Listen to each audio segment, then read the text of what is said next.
Hello and welcome to the Green Flag Best of the Best Awards. As you know, for more than a quarter of a century, the Green Flag Awards have recognised and celebrated the very best of Britain's parks and green spaces. It's all made possible, of course, with the help and support of these organisations. And for that continuing support, we do, of course, thank them. Once again, record numbers made the grade, with 2,216 sites proudly flying their flags this year. We embarked on our annual road trip during the summer to hand over those flags at a series of events up and down the country. Yet again, the pride, enthusiasm and sheer joy of those receiving the flags was beyond any doubt. They'd all had to work hard to prove to our judges that they were worthy of the accolade. And the flags fluttering above those 2,216 sites show everyone they're among the best parks and green spaces the UK has to offer. Now we're going to shine a spotlight on some of the people and organisations who've gone above and beyond in ensuring the continued success of those sites with our Best of the Best awards. With 10 awards to hand out, I'll tell you more about the categories in just a moment. I'll also be taking you to the country's oldest publicly funded park, which hopes to prove it's not only among the best in the UK, but in the entire world. And Green Flag manager Paul Todd will be meeting a park historian and author for his take on what the future holds for our public green spaces. Overall, I still think that the local authority model is the best model. And talking of Paul Todd, he joins me now. So Paul, another record year for flags, but you can't keep this up forever, surely? I think we can. I think we can when you see the people who are involved in delivering these parks and green spaces, and some of the people who were going to be presenting with awards today, you realise I think we can continue with their professionalism, dedication and their knowledge of green spaces. I mean, obviously no shortage of enthusiasm and dedication, but a shortage of cash in many council areas now. How do you think that's going to impact on parks and green spaces? It's a real challenge up and down the country, local authorities trying to consider how they can maintain standards with ever decreasing resources, and that's where working with volunteers, working with other groups within communities can help, but it doesn't really get away from the fact that we have the professionals, we have these dedicated people, we have some of the best people in the world in our parks and green spaces. Given the resources, we can see what they can achieve with the Green Flag Award winners and what they could achieve if they had the resources to do that right across each of their areas. Are you optimistic about the future or apprehensive? I think we have to be optimistic, don't we? We have to think there's a future. Our parks and green spaces, particularly in the current climate, more important than ever. And the quality still being maintained this year? I mean, we always say you don't just get a green flag because you want one, you have to earn it. Are you satisfied with the quality you've seen this year?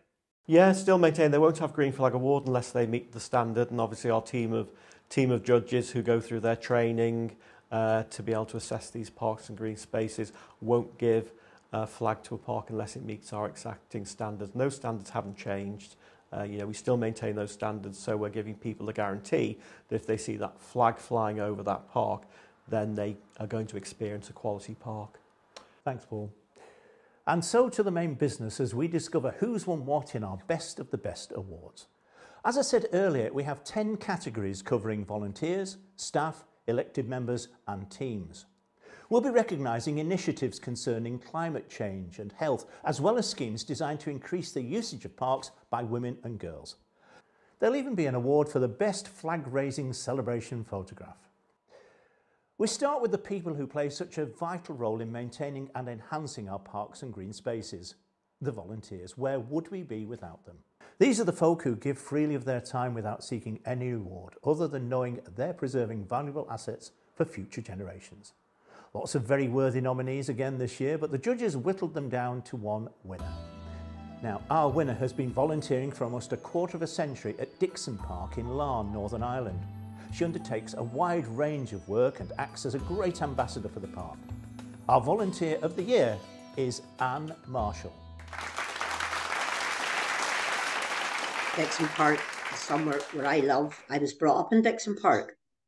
My kids was in Dixon Park and my grandchildren was in Dixon Park. What is it that drives you on? What makes you want to keep on volunteering?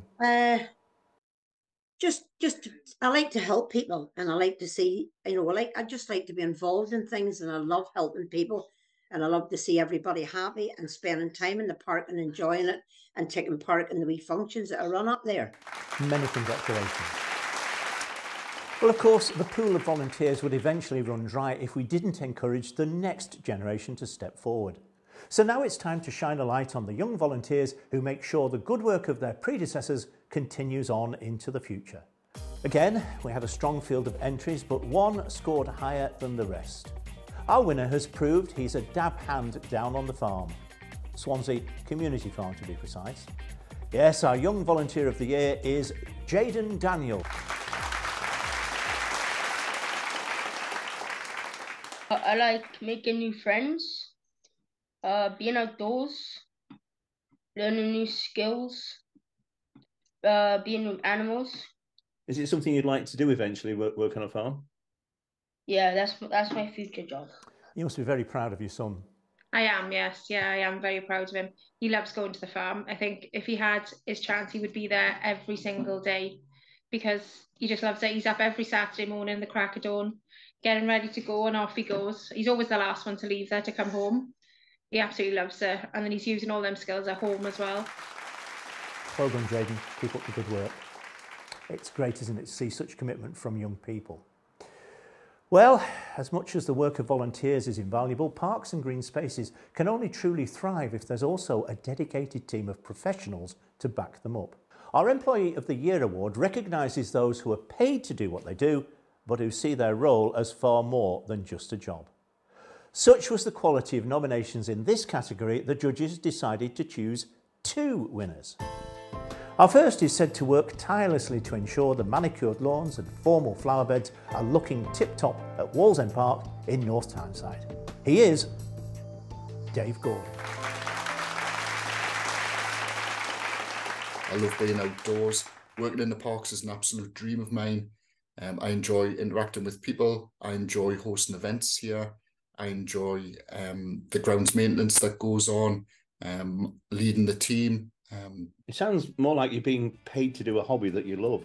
Yes, I think, yeah, definitely that would be a great way to describe it. Our second winner is said to be the friendly, helpful and approachable face of his park.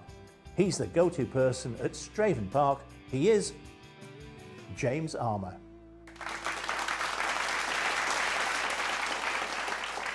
I just see it as I go out to do my job. I try and make my job as easier as possible as I can. And it's like the public, and I take it as they're my customers, so if they're happy, I'm happy. Congratulations to them both. Whether employees or volunteers, each of our winners thus far has clearly been passionate about their particular park or green space and extremely knowledgeable about it. So now I have a question to test your general knowledge of Britain's green spaces. Where would you find this very distinctive bridge? Well, it is in fact Birkenhead Park in Wirral. Birkenhead is thought to be Britain's oldest publicly funded park. It's been proudly flying a green flag for many years, but now an even bigger accolade could be heading its way. The park's on the shortlist being considered for World Heritage Site status. I popped over to see it on a rather sultry August afternoon, and the general manager Rob Belcher told me all about this Victorian gem.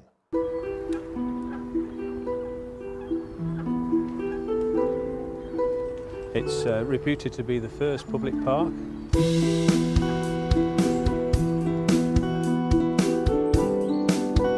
There were public parks around before the 1840s, few and far between, but not created by a municipal authority as part of the, the infrastructure of a growing town. So the council, the townspeople, were pretty forward-thinking then? Yeah, very much so. They were seeing what was happening over in Liverpool and the big cities as they were massively growing during the Industrial Revolution, particularly port cities like Liverpool, Bristol. Houses were thrown up, conditions were very poor. Fortunately, Birkenhead figured that that would happen once the steamboats came. So they planned the town out, and as part of that, they decided we must build a big park. And the idea was really to recreate this idea of the countryside in the town.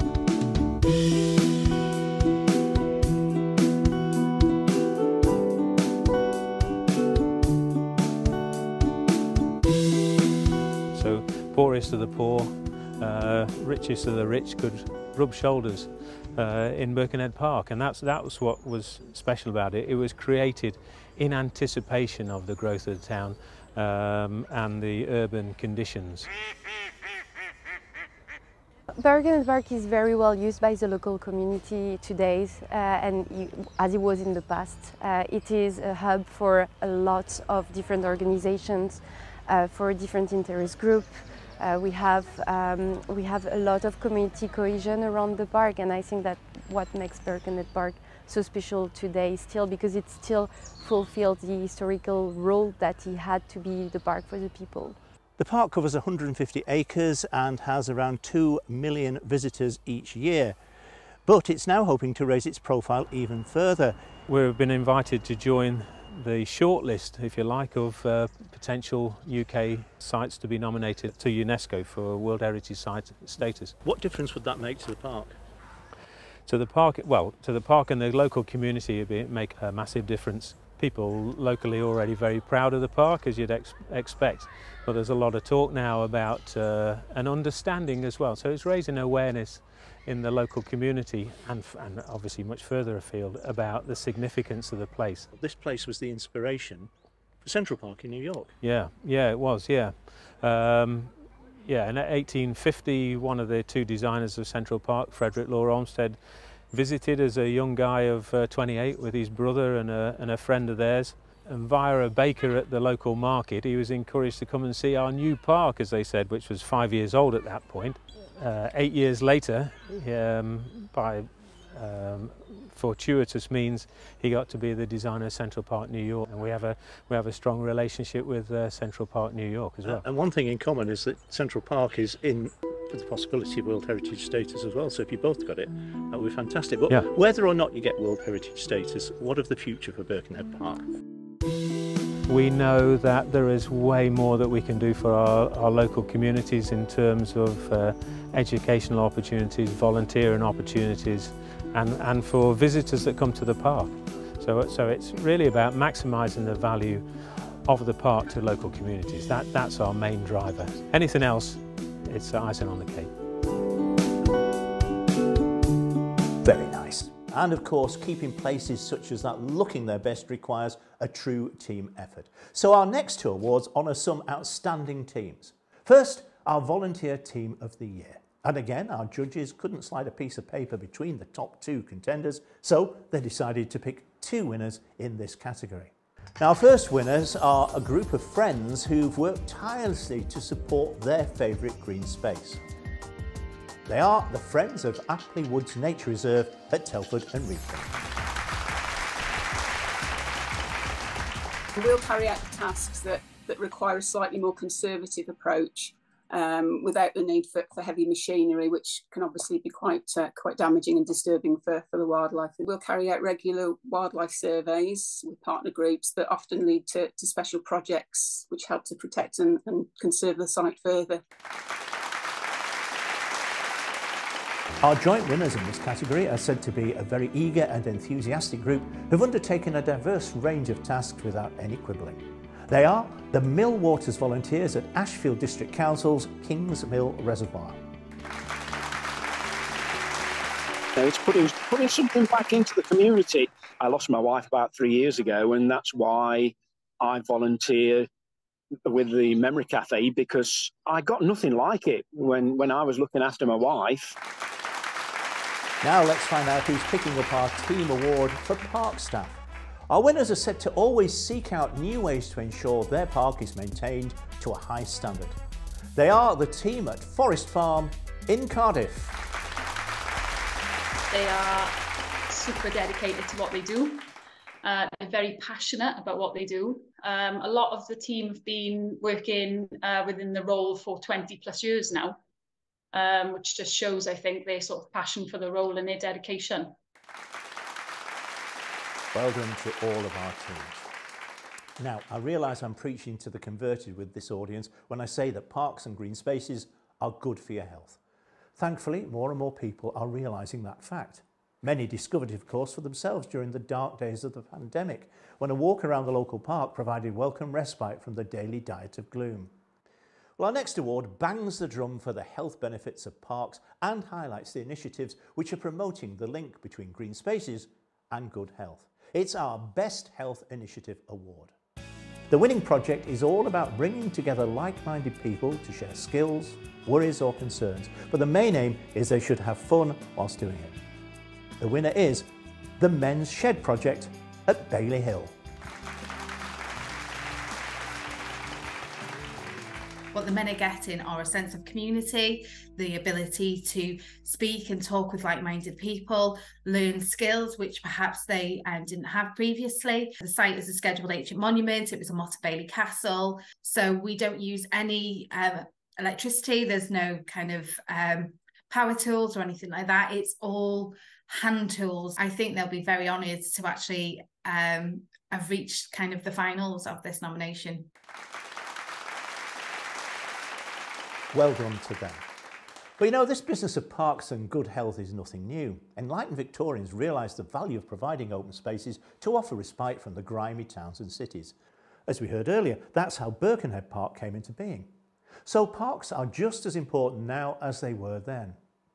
Well, Paul Rabbits is passionate about parks. He's spent a lifetime working in them, studying their history and writing about them. His latest book, People's Parks, The Design and Development of Public Parks in Britain, charts the changing fortunes of parks through the ages. Green Flag manager Paul Todd has been talking to Paul about his book, a book which actually picks up and develops themes first explored 30 years ago in an iconic volume some of you may recall. The book is actually, it was originally written in 1991 by Hazel Conway, and many people who've worked in parks and have researched parks will have known the work that Hazel did, and I decided quite a while ago that it was such an iconic piece of work that it needed bringing right up to date. So it's a book that really takes you from the beginning of Hazel's work right up to present day. So it covers all the issues that we've experienced in the 20th century, in the 21st century, right through COVID, up until present day. And in your career, Paul, what are the major changes you've seen in public parks? Oh, I mean, I've worked in parks for 35 years, nearly all in local government. I think that when I started that, we had things like compulsory competitive tendering, and everything was really about cost. And that was challenging. And we saw the decline in parks at that time. And then for the 1990s, we saw that huge resurgence in the popularity in parks that the National Lottery Heritage Fund, or the Heritage Lottery Fund as we like to call them, funding over £1 billion in parks. Obviously then we had Green Flag, raising the flag for parks and the quality. So a lot of really good things happened kind of like 1990s through into the early 2000s. But latterly we're starting to see the decline set in again in many of our parks, and antisocial behaviour, austerity. We've gone through COVID, which has really impacted on parks. It's made them more popular, but it's shown how weak we are as far as being able to finance and fund and maintain them. We've got 27,000 parks across the UK, and there's some great examples. Birkenhead here is a great example of a restoration and a people's park. But you can go across the water into Liverpool and see some of the parks that are really starting to struggle once again. There's a lot to learn from history. How we came to have parks in the first instance. It was all about health, well-being, rational recreation, as the Victorians called it. And you look today at the kind of use of parks that we have today, it's still the same thing. It's about health, it's well-being. We've now got climate change, we've got biodiversity, and all the kind of things that really matter within parks. But what really needs to change, I think, is there needs to be a cultural change at the top in government, in central government, accepting and acknowledging the benefit of parks, what parks bring across the whole country. I think also we need to continually promote the value of parks. Green Flag has done it superbly. Fields in Trust, the Lottery, all these organisations that are promoting the value of parks. We need to continually do that. But I think it's got to come from central government now. There's got to be that recognition that what the value is of parks today. And how do you believe your new book can help to make that case? I mean, when Hazel launched her book in 1991, and when I was going through her archive, and I found various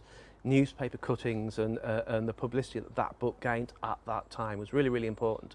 I'm hoping when the book's released that it tells the story again. And what would you say are the main differences between what you're saying now and what Hazel was saying back in the 1990s? There's a greater emphasis today on climate change and the climate crisis that we've got. And does your book identify maybe what we've lost in some of our parks as well? Oh yeah, yeah. I mean, if you're looking at bandstands, pavilions, lodges, restaurants, toilets. I think there's a lot of talk, isn't there, about looking at new models for managing parks. Yeah. Maybe getting communities to take over managing parks. We've got a number of trusts up and down the country, and we all talk about Milton Keynes Parks Trust and how they work. It's a very, very different model, and we've seen trusts in individual parks. We've seen some parks managed by volunteers, and they work. They work in those specific circumstances, but generically, I mean, it's been shown that the best model for managing parks across the country is the local authority model. So the local authority model, it works, but that doesn't mean to say that there are other ways of doing it, specifically for other parks. But overall, I still think that the local authority model is the best model. Well, thank you, Paul. We wish you every success. Thank your you. New book, and we hope it does help to make that case, which is what we say in Green Flag Award is, everybody has the right, don't they? They do. To have access to a good quality green space where they live. So important. So important. Thank you for asking me. So Paul Rabbit's a firm believer in the role local authorities should play in the promotion and care of parks. Fitting then that our next award recognises the councillors who've gone the extra mile, sometimes against the odds, to fight the corner for their parks and green spaces. It's our award for an outstanding contribution from an elected member. Now, our winner juggles her job as a part-time teacher with her council duties. She's always the first to turn up at litter picks and is a true eco-warrior. She is Councillor Maeve Donnelly from Mid and East Antrim Borough Council. The environment, and especially now with the climate crisis, we need to cherish it, we need to look after it. In Larne, we were so lucky with beautiful, beautiful parks, Victorian parks. I think they could do with a bit more rewilding, and I could see an opportunity and we went with it. And it's amazing to see it being embraced, and more biodiversity and less herbicides being used. And the change is slow, but it is happening, and I welcome that. Congratulations again.